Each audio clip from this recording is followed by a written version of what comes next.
Hammaga assalomu alaykum. Hammaga xayrli tun. Bugun mana 1 soat setup qildim. Xudo xolisa, bugundan boshlab endi shunaqa videolar ko'p chiqarishga harakat qilaman. Edit distance misolini yechilishini tushuntirib bermoqchiman. Bu juda ham zo'r misol, o'zim bir necha marta yechganman. Bu misolni o'zi boshqacha Wikipedia'da qidirsa ham bo'ladi. Levenshtein distance deb qidirsa ham bo'ladi yoki edit distance desa ham chiqadi. Yechilishi ham juda ham zo'r, qiziq. Demak, kelinlar, birinchi o'rinda shartga tushib olamiz. Demak, bizga ikkita string berilgan ekan, word1 va word2. Bizni qiladigan ishimiz eng kam, ya'ni eng minimum operatsiyalar sonini qaytarishimiz kerak ekan, word1 ni word2 ga aylantirish uchun. Ya'ni word1 ni word2 ga aylantirishimiz uchun eng kamida nechta operatsiya kerak, o'shani qaytarishimiz kerak ekan. Operatsiyalar 3 ta ekan o'zi. Birinchisi bu insert qilsak bo'lar ekan, qanaqadir harfni o'chirsak bo'lar ekan, harfni yoki harfni o'zgartirsak bo'lar ekan. Misol uchun mana ko'rsak, example'ni osonroq bo'ladi tushunish. O'zi savolni tushunib olish kerak birinchi o'rinda. Savolni tushunsak, demak deyarli 50% yechim bor degani. O'sha uchun savolni yaxshilab tushunamiz. Demak, example 1 ga qaraymiz. Word1 bor, bu yerda horse deb qo'ygan. Word2 bor, bu yerga rose deb qo'ygan. Xo'p, hozir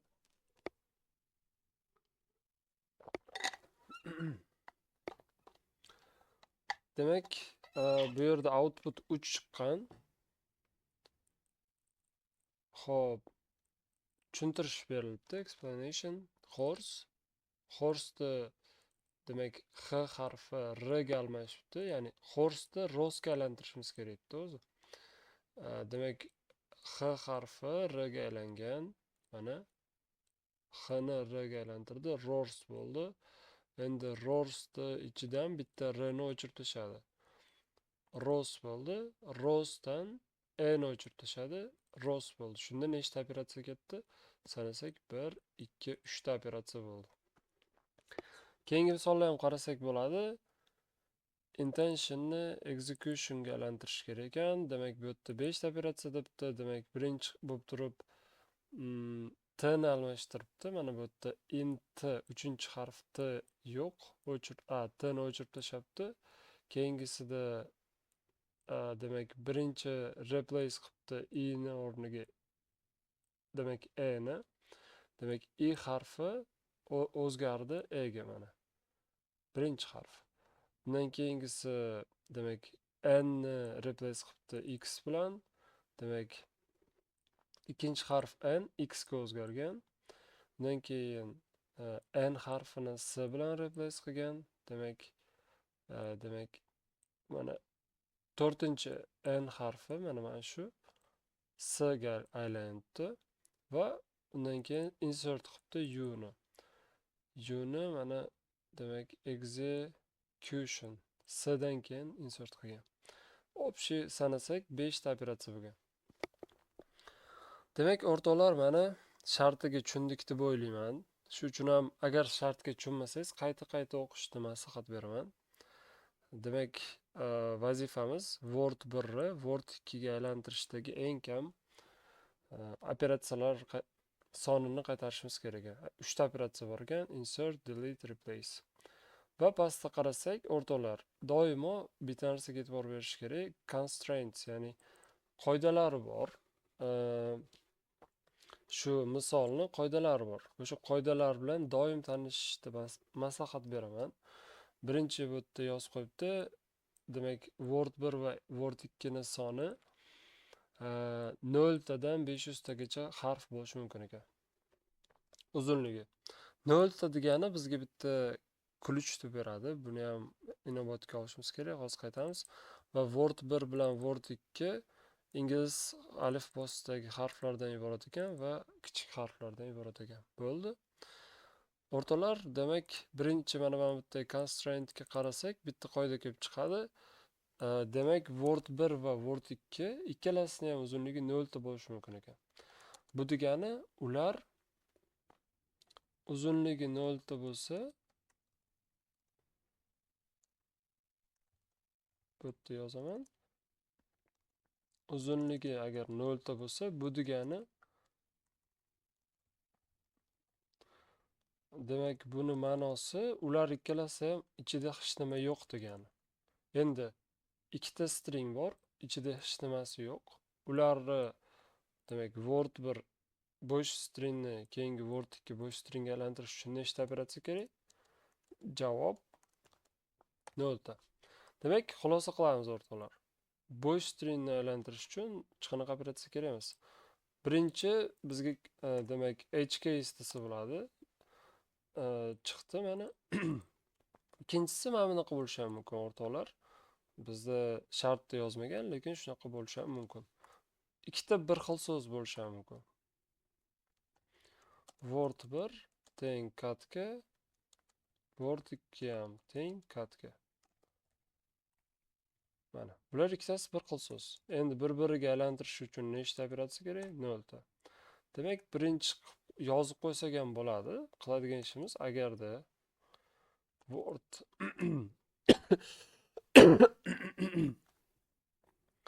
word 1 teng bo'lsa word 2 ga natija 0 deb qaytara olamiz. Bo'ldi. Bu yerda ikkitasini ham olib ketadi. Mana shu qilgan demak shartimiz. Pustoy bo'lsa ham ikkalasini tenglashtiradi. Bir xil pustoylar ham qaytib ketadi 0. Bir xil so'z bo'lsa ham qaytib ketadi 0. Bo'ldi. Ana endi yechimga o'tamiz.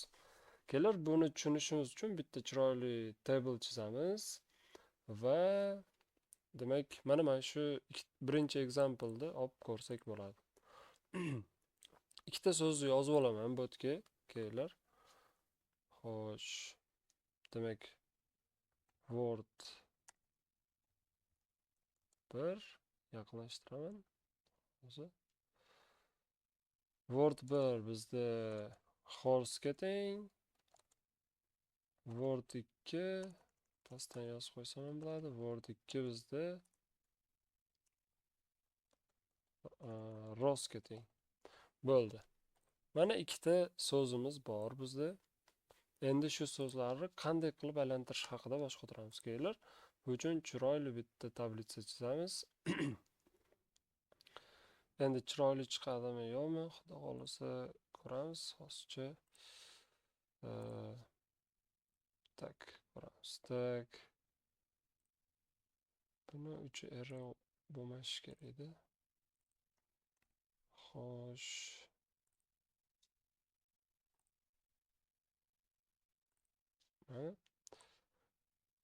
Aha, mayli. Uchiga e'tibor bermaymiz. Tablitsa chizyapman o'rtoqlar.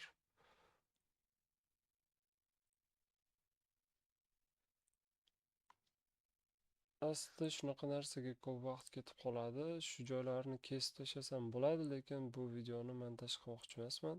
Chunki montaj qilishim ham yana 1 soat vaqt olsa, unda kunim 2 soati setup va montajga o'tib ketib qoladi. Shu uchun ham unaqa qilmayman. Siz esa o'tkazvorsangiz bo'ladi agar uzoq vaqt davom etsa. Xo'sh.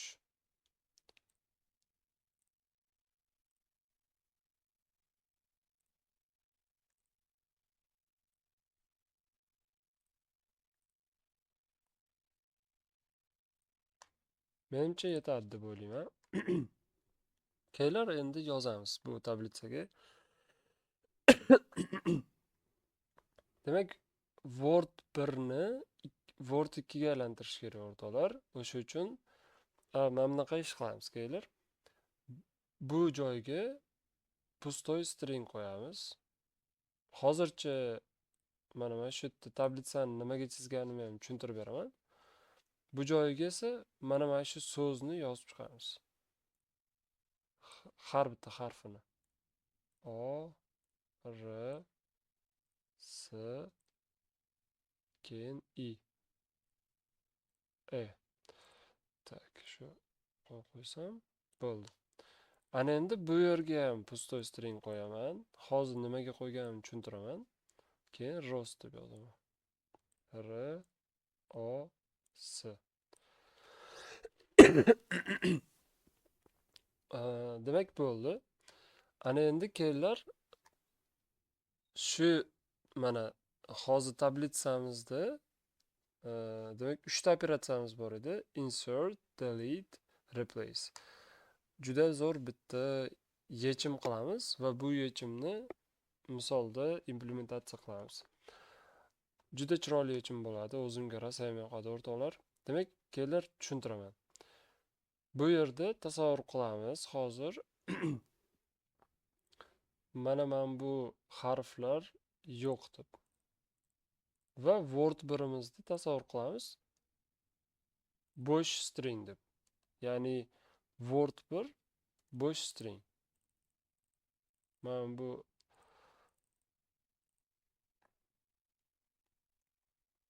mana bunaqa bo'sh string. Endi shu Word bir bo'sh stringni bo'sh stringga, ya'ni agar tasavvur qilsak Word 2 ham bo'sh string deb. Bo'sh stringni bo'sh stringga aylantirishimiz uchun bizga demak qancha operatsiya kerak bo'ladi? 0 ta operatsiya kerak bo'ladi. Kelinglar shuni yozib qo'yaman hozir.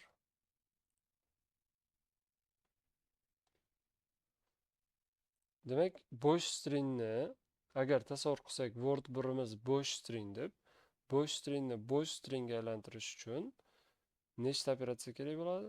0 ta operatsiya kerak bo'ladi. Hozir men bu yerga yozaman. Faqat undan oldin harflarim qaytarilib yo'qolib qoladi. Demak, tasavvur qilinglar, mana shu harflar yo'q deb, Word birimiz yo'q, umuman bo'sh string deb, Word 2 esa demak u ham bo'sh string. Bo'sh stringni bo'sh stringga aylantirishim uchun nechta operatsiya kerak? 0 ta. Mana bu yerda boya birinchi yozganimiz bor edi. Bo'sh stringni bo'sh stringga aylantirish uchun 0 ta. Agar Word 1 ham Word 2 ham bo'sh string bo'lganda, ular bir-biriga aylantirish uchun 0 ta operatsiya kerak edi. Ana endi bo'sh stringni R harfiga aylantirish uchun nechta operatsiya kerak? R harfini o'ziga bitta operatsiya kerak. R ni insert qilaman, bo'ldi. Demak, bu yerga 1 yozaman. Xo'sh, endi bo'sh stringni mana shu bo'sh stringni R O harfiga, R O so'ziga aylantirish uchun nechta operatsiya kerak? 2 ta operatsiya kerak. Chunki bo'sh stringga R ni insert qilaman va O ni insert qilaman. Shunda 2 ta operatsiya kerak bo'ladi. Mana.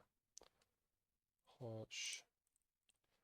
Endi bo'sh stringni R O S ga aylantirishim uchun nechta operatsiya kerak bo'ladi? R O S ga 1 2 3 ta. 3 ta insert qilaman-da, R ni qo'shaman, O ni qo'shaman, S ni qo'shaman. Bu yerga 3 yozaman. Mana o'rtoqlar, bo'sh stringni rostga aylantirishim uchun eng kamida 3 ta operatsiya kerak. Undan kam bo'lmaydi. Bo'ldi. Demak, bu yerda bitta mana tablitsada sonlar chizib chiqdik. Xo'p, endi kelinglar sal qiyinlashtiramiz. Hali bu harflar yo'q deb o'ylab turamiz.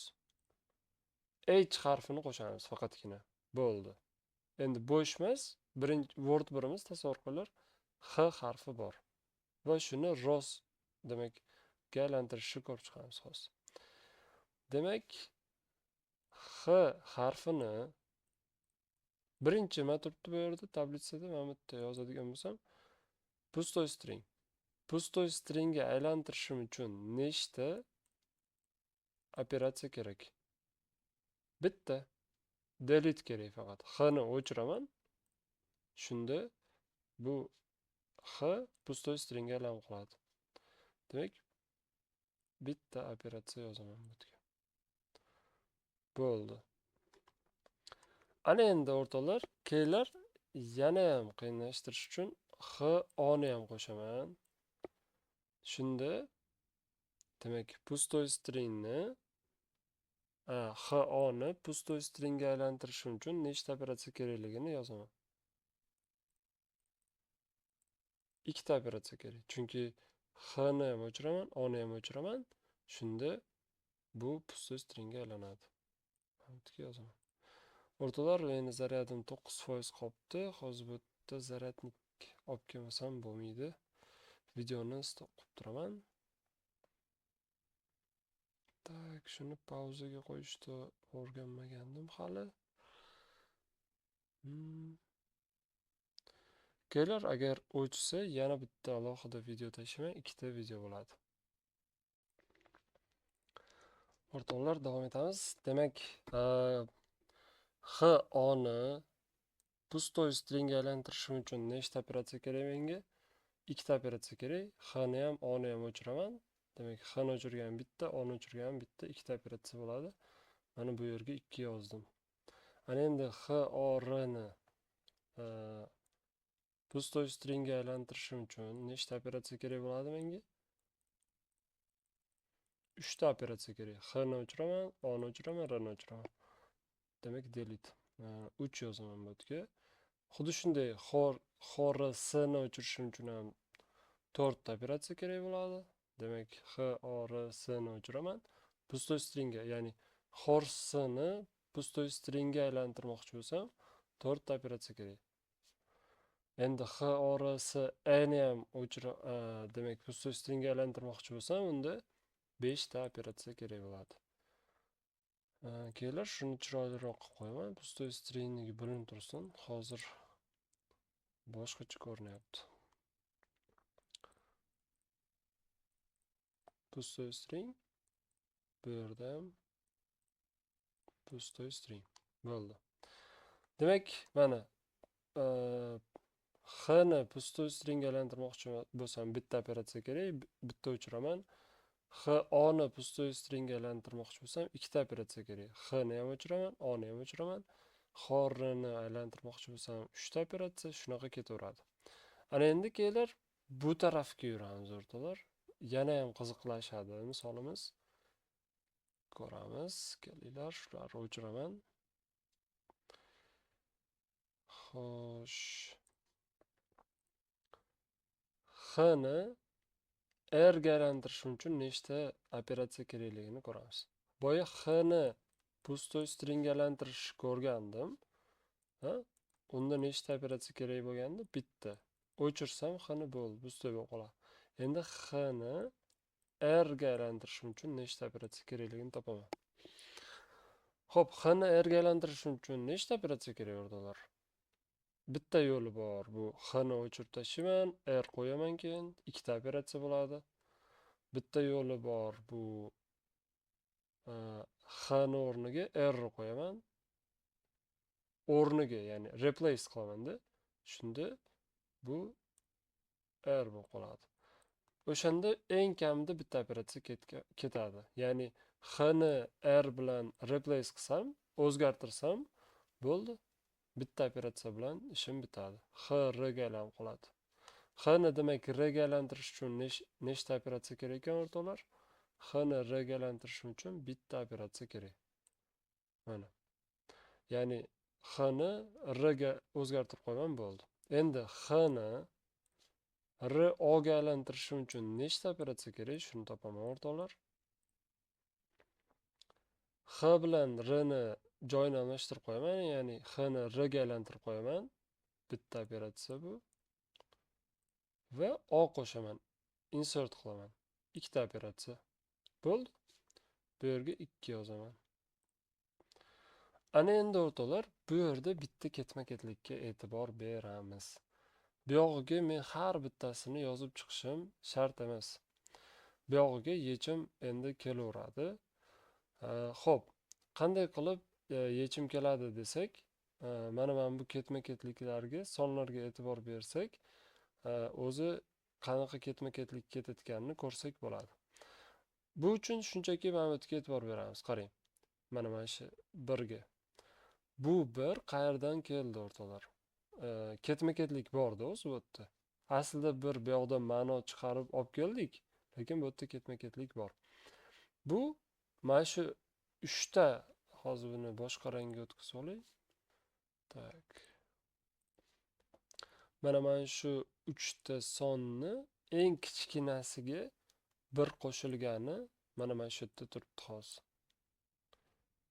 Yana bir marta aytaman, 3 ta sonni eng kichkinasiga 1 qo'shilgani mana shu yerda turibdi. Bu 0 eng kichkinasi. Shunga 1 qo'shsam bu chiqadi. Bo'ldi. Endi bu qanaqa keldi?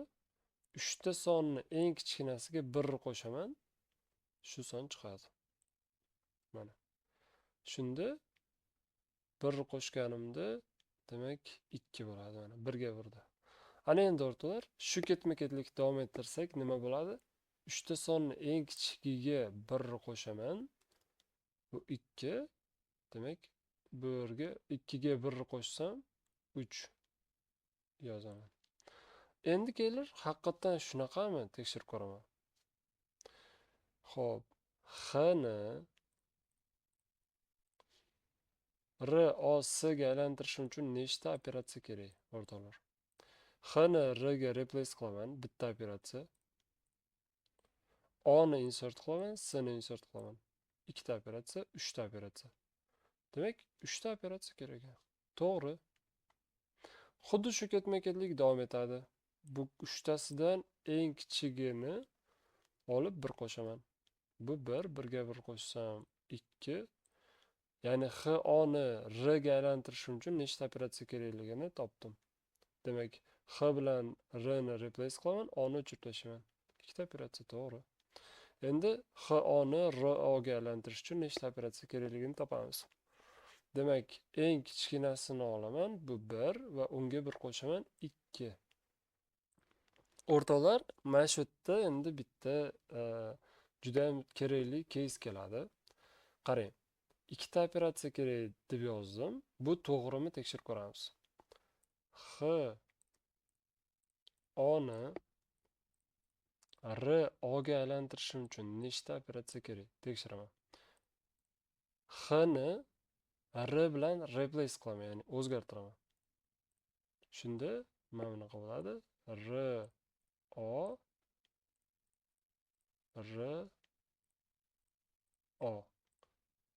Endi o bilan o ni bir xil qilishim uchun nechta operatsiya kerak?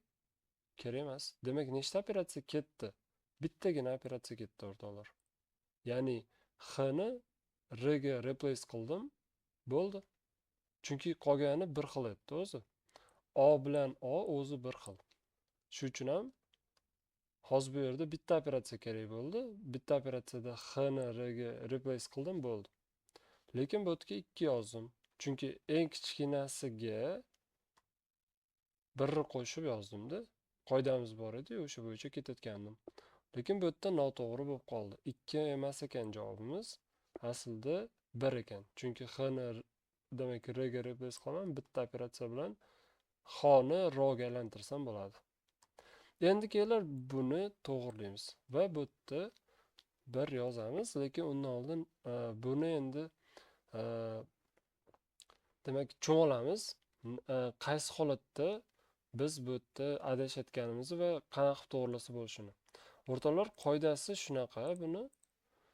Agarda mana shu ikkita nuqtada solishtirayotgan harflar bir-biriga teng bo'lib qolsa, mana shu nuqtada, bu yoq va bu yog'idagi, unda diagonaldagi sonni olib shu yerga qo'yib qo'yiladi, bo'ldi.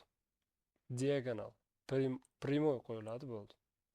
Ya'ni mana o bilan o bir xil-ku, o'sha uchun diagonaldagi sonni shunchaki qo'yib qo'yaman. 1. Bu yoqda ham, bu yoqdagi ham emas. Diagonal, ya'ni qarama-qarshisidagi son. Bo'ldi, shu to'g'ri bo'ladi. To'g'ri, haqiqatdan ham x ni ro ga aylantirmoqchi bo'lsam, bitta operatsiya kerak. X bilan r ni almashtiraman, bo'ldi. Endi davom etamiz, o'rtoqlar. O bilan S tengmi? Mana bu ikkita nuqtadagi yo'q. Demak, har doimgi qoidamiz ishlaydi. 3 ta eng kichigidan 1 olaman. 3 ta eng kichigidan 3 tasidan eng kichigini olaman va 1 qo'shaman. 3 tasidan eng kichigi bu nima? 1, 1 ga 1 qo'shsam 2. Davom etaman. Mana ham bitta zo'r case. Bu bilan bu harf tengmi, o'rtoqlar? Ha, teng. R bilan R teng. Shu uchun ham diagonaldagisini olib qo'yib qo'yaman. Kelar, buni yana ham tushunish uchun boshqa rangda yozaman. Diagonalda 2 turibdi, shuni bu yoqqa qo'yib qo'yaman. 2. Bo'ldi. Va haqiqatan shunaqami ekan tekshiraman. Kelar, X O R ni R ga aylantirmoqchi bo'lsam, nechta operatsiya ketishini ko'rib chiqamiz. Men bu yerdan yozaman. Demak, X O xo'sh, X O R ni aylantirmoqchiman R ga.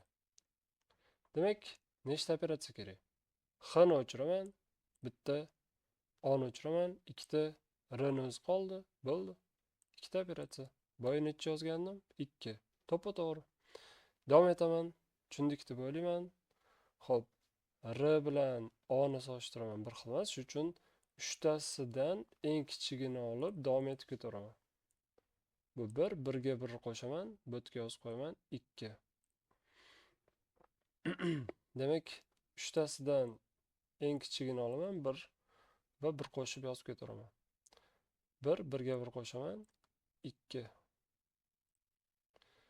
Bu yerda ham xuddi shunaqa, ular bir xil emas. Uchtasidan eng kichigi 2, 2 ga 1 qo'shaman, 3. Demak, keyingisi 2 ga 1 qo'shaman, bu yerda ham 3. Bu yerda ham 2 ga 1 qo'shaman, lekin shoshmaymiz va qaraymiz. Ular bir xil, S bilan S, shuning uchun ham unaqa emas. Primoy diagonaldagisini olib, bu yerga qo'yib qo'yaman, bo'ldi. Bu 2. Mana. Bu yoqdagi ham emas, bu yoqdagi ham emas. Diagonaldagini olib, bu yoqqa qo'yaman, bo'ldi. Bir ham qo'shmayman. Hech nima qo'shmayman. Davom etamiz. Demak, I bilan, ya'ni E bilan R teng emas, shuning uchun uchtasida eng kichigini olib 1 qo'shaman. 3 ga 1 qo'shsam 4. Uchtasidan eng kichigini olib 1 qo'shaman, bu 4. Uchtasidan eng kichigini olaman, bu 3. Uchtasidan eng kichigini olib 1 qo'shsam 3 bo'ladi. Ya'ni 2 ga 1 qo'shsam 3. Bo'ldi, mana o'rtoqlar.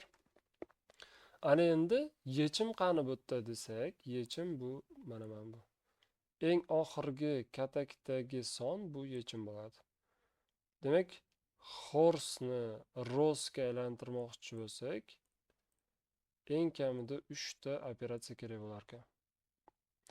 Boya ham ko'rganimizda, birinchi misolda 3 ta operatsiya deb yozgandi. Mana yechim o'rtoqlar, juda ham chiroyli yechim bo'ldi. Menga juda ham yoqadi bu yechim. Xo'p, endi buni implementatsiya qilamiz kod orqali. Xo'sh, buni DP, ya'ni Dynamic Programming orqali yechish kerak o'rtoqlar. Bizga matritsa kerak bo'ladi. Matritsani implementatsiya qilamiz. Xo'p, kelinglar, uni nomini nima deb qo'ysak bo'ladi? Matrix deb tursak ham bo'ladi. Xo'p, matritsani ichidagi, demak, sonlarni to'ldirib chiqamiz o'rtoqlar. Xo'p, matritsa qanaqa bo'ladi desak, matritsamiz shunaqa iborat bo'ladi o'rtoqlar. Boshida tableimiz pustoy edi, ko'rgan bo'lsangiz. Pustoy degani bu 0 degani. Matritsani shu uchun ham, misol uchun mana bitta matritsa bo'lsa,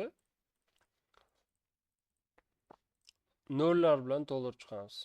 0, 0, 0, 0, 0, 0, 0, 0, 0, 0. Hammasi shunaqa bo'ladi.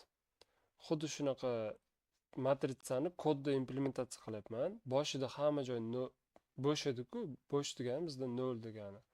Xo'p, shunaqa to'ldirib chiqaman. Birinchi bo'lib, kelinglar. Demak, 0 dan bizga harf bilan uzunliklarni olaman. nm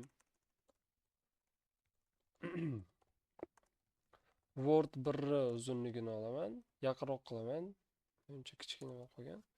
Va Word 2 ni uzunligini olaman. Xo'p. For in range n. Qarang o'rtoqlar. N harfi Word 1 ga tegishli, shuning uchun ham Word 1 demak matritsani ichida n bo'ladi. Ya'ni mana bu qatorlar n ga tegishli. Ya'ni mana shu qatorlar Word 1 ga tegishli. Shuning uchun matritsani ichi bu Word 1 bo'ladi, ya'ni n bo'ladi. Mana. Xo'sh, ichini mana bunaqa yozishimiz kerak edi.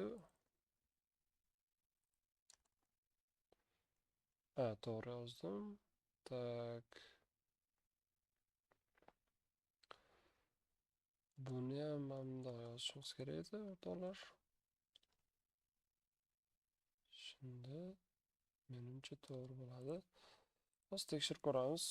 Adashib ketmagan bo'lsam kerak. Xo'p.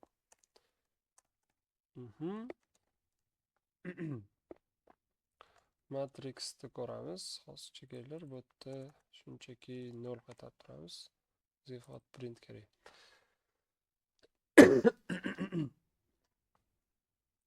Noto'g'ri yozib qo'yibman.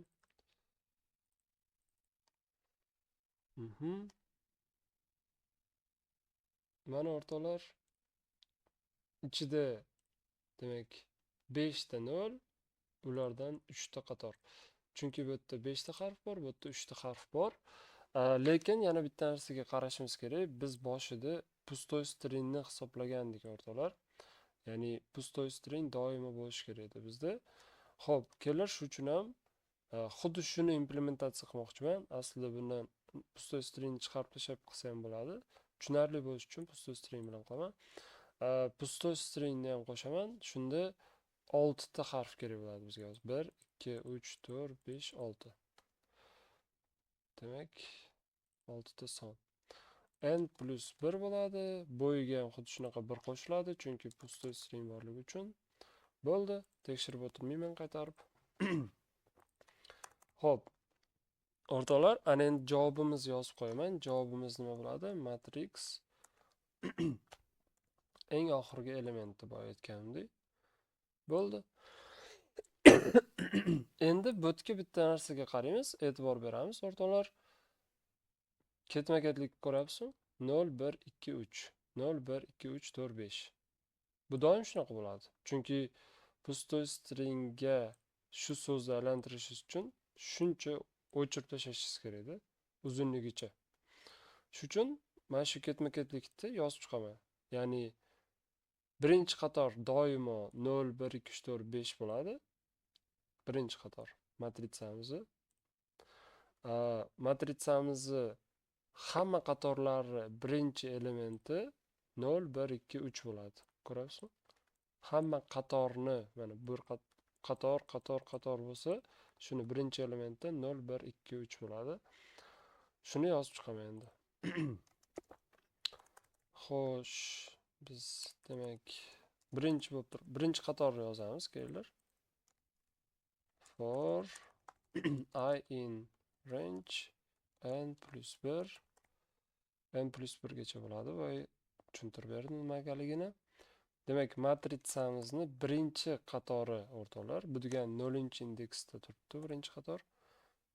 Mana bunaqa bo'ladi. Birinchi qator hamma elementi i deb yozaman, ya'ni i 0 dan boshlab o'zi yozib chiqadi. Bo'ldi. Keyingisini ham yozaman endi. Ya'ni endi hamma qatorlarni birinchi elementlarini yozib chiqaman. Xo'p, u endi m bo'ladi, n emas. Demak, matrix hamma qatorlarni deb aytdim.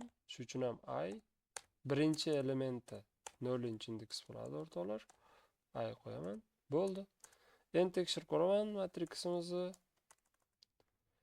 Aslida unaqa tekshirib yurish shart emas, lekin tushunish uchun ham tekshirib ko'rsatib beraman.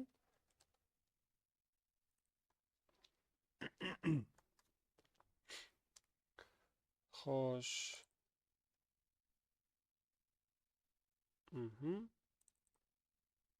Yana noto'g'ri yozib qo'yibman. Tez yozib matrix bo'ladi. Matrix. O'zi buni noto'g'ri yozgan ekanman-da. Matrix bo'ldi.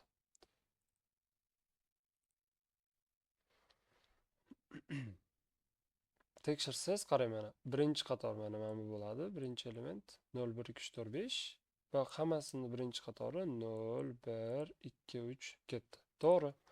Ana endi o'rtoqlar, kelinglar implementatsiyaga o'tamiz. Asosiy logikamizni. Mana bu yerda nima qoida bo'lgandi? Ikkita o'zi qoida bor. Agar harflar bir-biridan farq qilsa, ya'ni bir xil bo'lmasa, shu yerda eng kichigini olaman, 3 tasidan eng kichigini olib 1 qo'shaman, bo'ldi. Agar harflar bir-biriga teng bo'lsa, mana faqat diagonalini olib o'tkazib qo'yaman, bo'ldi. Demak, ikkita qoidamiz bor ekan. Birinchi qoida harflar teng emasmi? Uchtasidan eng kichigini olib bir qo'shaman, bo'ldi. Ikkinchi qoida agar harflar tengmi, diagonaldagisini olib qo'yib qo'yaman, bo'ldi. Bir qo'shmayman. Demak, shu qoida asosida logika yozib chiqamiz. Juda zo'r yechim bo'ladi o'rtoqlar. Hozir kodimiz ham chiroyli bo'lishi kerak, xudo xolasa. Demak, n bo'yicha yuraman.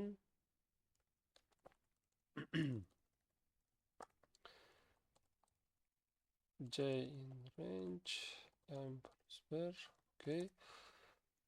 Demak, kelar shu yerda bitta o'zgaruvchi ochaman.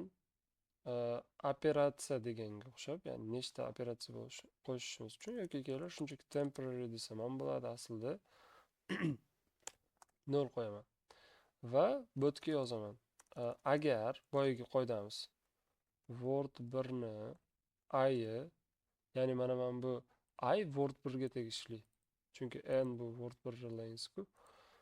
I tengmi word 2 ni j ga. Ular teng, mabodo teng bo'lsa temporary ga demak qo'shishim kerak. O'zim ham 1 qo'yib qo'yaman. Bir qo'ymayman, qaytadan 0 bo'ladi. Agar teng emas bo'lsa ular, mana misol uchun x bilan r bir-biriga teng emas-ku. Uchtasidan eng kichigini olib 1 qo'shishim kerak-ku. Shuning uchun mana bu yerga men 1 yozib qo'ysam bo'ladi. Ya'ni word 1 ni i teng emasmi word 2 ni j ga, unda temporary 1 bo'ladi. Ana endi bu yerga yozaman. Demak, mana shu nuqtaga yozmoqchiman o'rtoqlar hozir. Bu nuqtaga yozishim uchun nima bo'ladi hozir? Bu bir nuqta. Kelar matrix bir nuqtani qanaqa bo'laman? Hozir 0 dan boshlanyapti-yu. Oson bo'lish uchun shunaqa tushuntiryapman. I plus 1 bo'ladi. Va bu yerda j plus 1. Mana shu teskari bo'lib ketdi. J plus 1 bu yerda, I plus 1 bu yerda bo'ladi. Chunki ichkarida-yu word 1 demak indekslari bo'yi bo'yicha-yu mana. Shuning uchun I plus 1 bu yerda. Xo'p, bo'ldi. I plus 1 demak j plus 1 mana. 1 dan boshlab implementatsiya qilish boshlaymiz-da, mana bundan ketaveradi. Xo'sh, bu degani esa 0 ga 1 qo'shasiz, 1 bo'ladi, 0 ga 1 1 bo'ladi, bo'ldi. Endi minimumini yozamiz, o'rtoqlar. Matrix. Boya aytdim, uchtasidan eng kichigini olib 1 qo'shaman. Ya'ni diagonaldan olaman, bu yoqdan olaman, bu yoqdan olaman.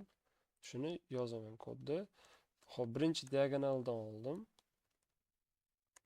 Bu yerda j, bu yerda i bo'ladi.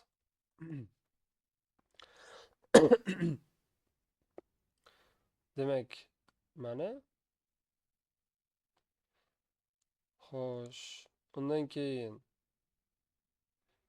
endi qarama-qarshisidan olaman. Matrix. Diagonaldan oldim. Tepasidan olaman endi. J. Demak, j va I plus 1. Matrix. Demak, j plus 1 I olaman. Bo'ldi. Demak, endi qaranglar o'rtoqlar, agar so'zlar teng emas bo'lsa, o'shanda nima olishim kerak bo'ladi? 1 qo'shaman. Shu uchtasidan olib 1 qo'shaman. Lekin mabodo so'zlar teng bo'lsa-chi? Teng bo'lsa, unda faqat diagonaldagisini olib o'zini qo'yib qo'yaman, bo'ldi. Shuning uchun mana shu yerda bitta zo'r yozsak bo'ladi. Mana bunaqa qilib temporary ni va oxirida bu yerda 1 qo'shamiz. Bo'ldi. Xo'sh, bu nima bo'ldi o'rtoqlar yechim? Tak. Hatto bunaqa emasdi, mana bu yerda yozamiz temporary. Hozir nimaga yozganimni tushuntirib beraman. Xo'sh, plus temporary. Kelar, shuni chiroyli yozaman.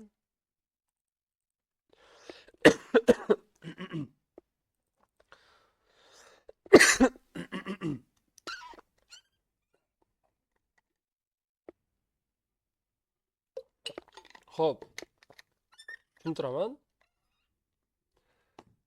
Demak, birinchi matriksda nima yozdim bu yerda? Agar so'zlar bir-biriga tengmas bo'lsa, bu temporary bizda 1 bo'ladi. Shunda diagonaldan demak, diagonal bo'lishi mumkin. Diagonali shu yerda noto'g'ri bo'lib qoldi o'rtoqlar. Kelar, shunaqa yozishimiz kerak edi. Tak. 1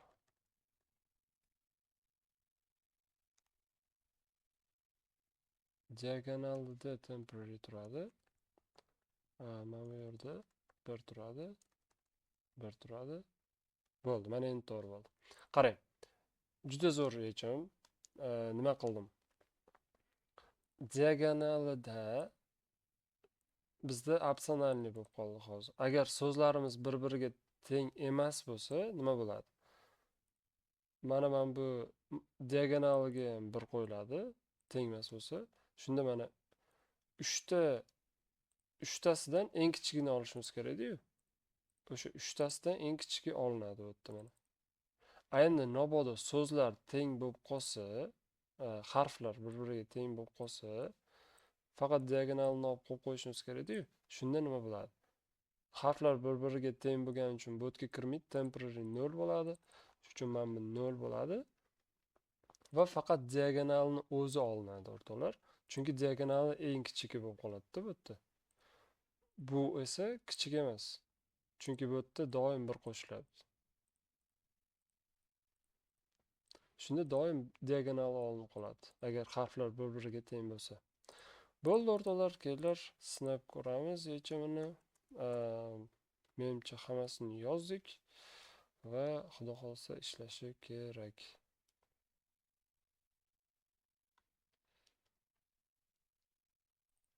Aslida test qilib ko'rishimiz kerak edi, lekin video cho'zilib ketdi. Shuning uchun test qilish qilib o'tirmayman. Demak, bular adashib ketmadim. Joyga-joy. To'g'ri aytibdi bu. Bu yerda bir ayirishimiz kerak. Nimaga? Chunki bu hozir 0 dan boshlaydi. Xo'sh. Va oxirgi indeksida o'zi kirib ketib qoladi, to'g'ri. Kelar, men shu 1 plus qilmayman. Chunki so'zlarda o'tib ketib qoladi-da, o'zi chalkashlik keladi. Eng uzog'i mana shuni uzunligigacha boradi, eng uzog'i buni uzunligigacha boradi. O'shanda bu yerda nima bo'ladi? Tak. Mana shu plus 1 bilan o'zi to'g'ri bo'lib ketadi, bu yoqqa aytmoqchi.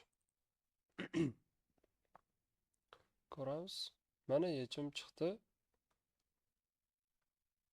Submit qilaman. Internetda problema menimcha. Kelar, reload qilamiz.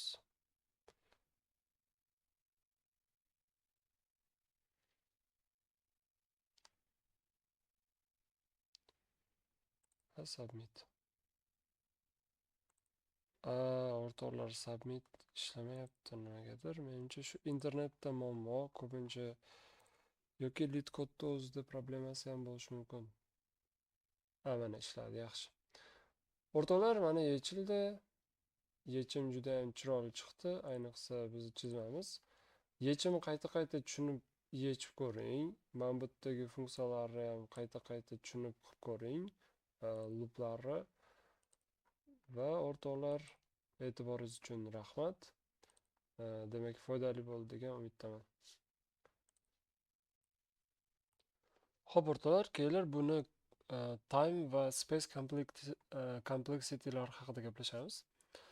Demak, bu misolimizni birinchi bo'lib turib kelinglar, time complexity'sini hisoblaymiz, ya'ni qancha vaqt ketadi buni demak run qilish uchun.